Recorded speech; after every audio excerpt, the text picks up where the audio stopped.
ہم جس آیت کو منسوخ کر دیتے یا اسے فراموش کرا دیتے ہیں تو اس سے بہتر یا ویسی ہی اور آیت بھیج دیتی ہیں۔ کیا تم نہیں جانتے کہ اللہ ہر بات پر قادر ہے؟ کیا تمہیں معلوم نہیں کہ آسمانوں اور زمین کی سلطنت اللہ ہی کی ہے اور اللہ کے سوا تمہارا کوئی دوست اور مددگار نہیں؟ مسلمانوں، کیا تم یہ چاہتے ہو کہ اپنے پیغمبر صلی اللہ علیہ وآلہ وسلم سے اسی طرح کے سوال کرو جس طرح کے سوال پہلے موسیٰ سے کیے گئے تھے؟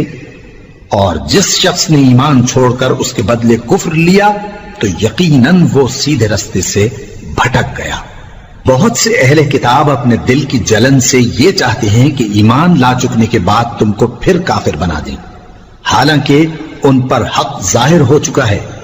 تو تم معاف کر دو اور درگزر کرو یہاں تک کہ اللہ اپنا دوسرا حکم بھیجے۔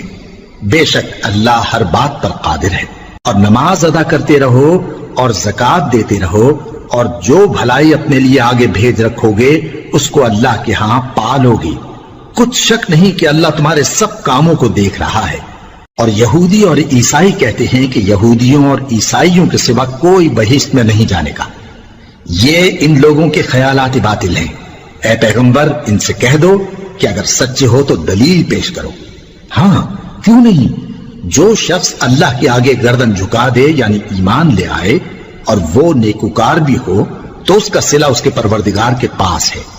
اور ایسے لوگوں کو قیامت کے دن نہ کسی طرح کا خوف ہوگا اور نہ وہ غمناک ہوں گے۔ اور یہودی کہتے ہیں کہ عیسائی رستے پر نہیں، اور عیسائی کہتے ہیں کہ یہودی رستے پر نہیں، حالانکہ وہ کتاب الہی پڑھتے ہیں۔